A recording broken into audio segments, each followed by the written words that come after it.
Merci, Monsieur le Président, de me donner la parole. Ma question est directe. Pourquoi, malgré les nombreuses provocations de l'Occident, qu'il s'agisse de sanctions économiques, de discours hostiles ou d'actes militaires indirects, la Russie ne répond-elle pas de manière plus ferme, plus frontale, alors même que vous disposez de tous les moyens pour imposer le respect et même contraindre l'Occident à revoir sa position? Est-ce une stratégie, une retenue ou autre chose? Merci pour cette question. Elle est légitime et je pense qu'elle résonne chez de nombreuses personnes, en Russie et au-delà.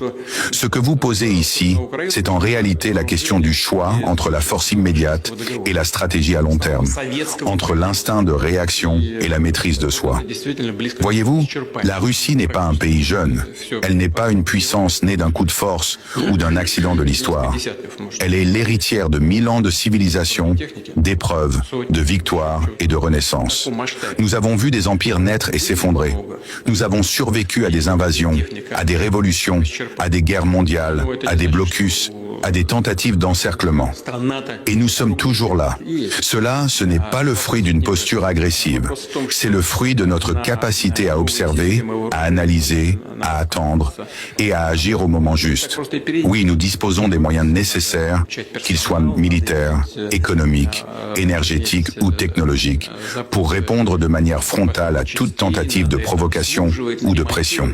Oui, nous avons modernisé nos forces armées. Oui, nous avons renforcé notre souveraineté économique.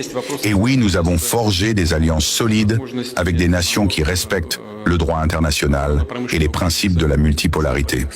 Mais précisément parce que nous avons ces moyens, nous n'avons pas besoin de les brandir à tout moment comme une menace.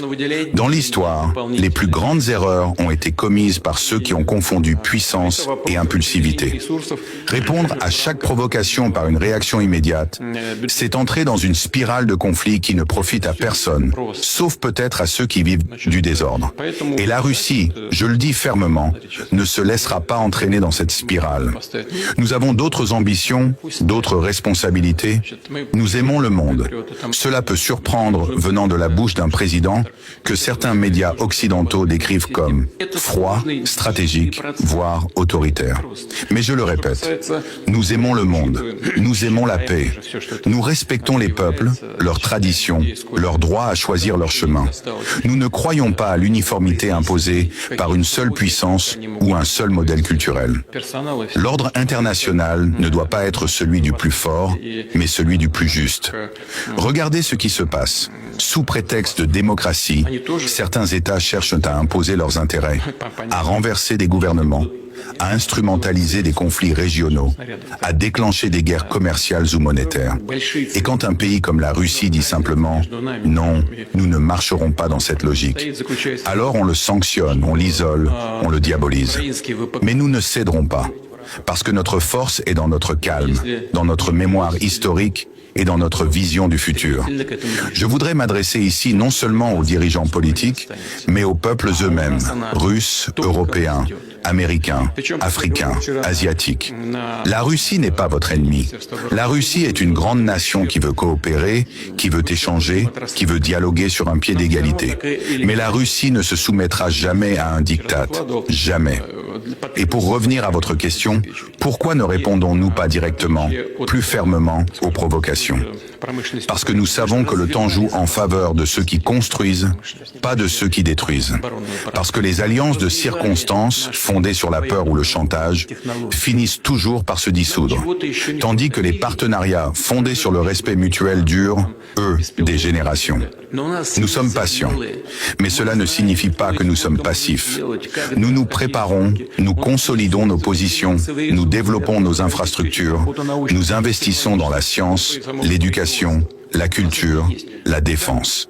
Et si l'heure vient, si nos intérêts fondamentaux sont menacés de manière directe et irréversible, alors notre réponse sera à la hauteur. Elle sera claire, stratégique, légitime et incontestable. Mais jusqu'à cette heure, nous continuerons de tendre la main à ceux qui veulent bâtir un monde multipolaire, équilibré, respectueux des peuples et des nations. Nous continuerons d'aimer nos alliés, de soutenir ceux qui résistent à l'arrogance, de tendre l'oreille aux voix étouffées par le bruit des puissants. Car au fond, c'est cela la grandeur.